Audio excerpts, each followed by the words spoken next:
আসসালামু আলাইকুম, welcome to moon lifestyle বেরি। আজকে দেখাবো আমাদের ইফতার রেডি আর ফল কাটা। আজকে আমি তৈরি করছি খুব সহজ আর মজাদার ইফতারের নাস্তা। বেগুনি, আলুর চপ, ডিমের চপ, পেঁয়াজু, এগুলো বাইরে থেকে কেনার চেয়ে ঘরে বানানো অনেক বেশি স্বাস্থ্যকর আর সুস্বাদু। এই ভিডিওতে ধাপে ধাপে দেখানো হয়েছে কিভাবে সহজে বেগুনি, আলুর চপ, ডিমের চপ, পেঁয়াজু ভাজা যায়।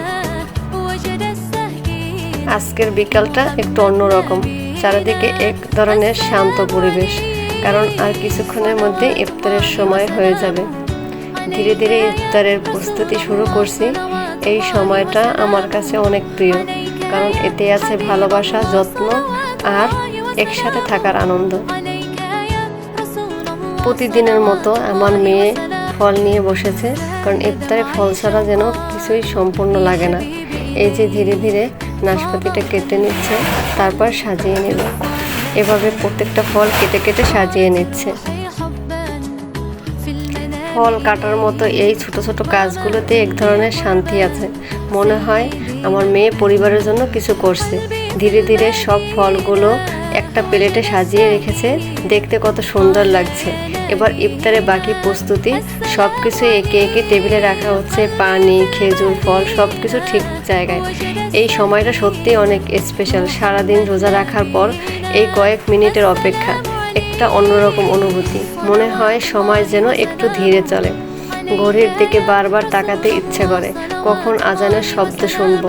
ইফতারের আগে এই সময়টায় অনেকেই দোয়া করে, আমিও চুপচাপ বসে মনে মনে দোয়া করি। হে আল্লাহ, আমাদের রোজা কবুল করুন, আমাদের সবাইকে ভালো রাখুন আর আমাদের জীবনে শান্তি দিন। চারিদিকে এক ধরনের নীরবতা, সবাই অপেক্ষা করছে। ইফতারের টেবিল পুরো রেডি, সব কিছু এত সুন্দরভাবে সাজানো, দেখলেই মনে শান্তি লাগে। এই মুহূর্তটা সত্যিই খুব মূল্যবান। তারপর আজানের শব্দ শোনা যায়, মনে এক অদ্ভুত প্রশান্তি নেমে আসে। আমরা সবাই একসাথে বসে ইফতার করি। প্রথমে খেজুর, তারপরে পানি।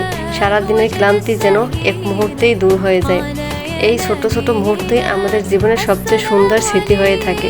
একসাথে বসে ইফতার করা, হাসি, কথা সব কিছু মিলিয়ে একটা পূর্ণতা। আজকের ইফতারটা খুব অসাধারণ, কিন্তু এর ভিতরে অনেক ভালোবাসা। আসলে ইফতার কখনো খাবারের জন্য না, এটা অনুভূতির জন্য, পরিবারের সাথে সময় কাটানোর জন্য, একসাথে থাকার জন্য। দিন শেষে এটাই সবচেয়ে বড় সুখ। আল্লাহ আমাদের সবাইকে এই সুখ সবসময় দান করুন, আমাদের রোজা কবুল করুন, আমাদেরকে ভালো পরিবারে ভালো রাখুন আর আমাদের জীবনে বরকত দিন। আজকের মতো এখানেই শেষ করছি। আবার নতুন দিনে আরেকটা নতুন ভিডিও নিয়ে আসবো ইনশাআল্লাহ। আজ এ পর্যন্তই। আল্লাহ হাফেজ।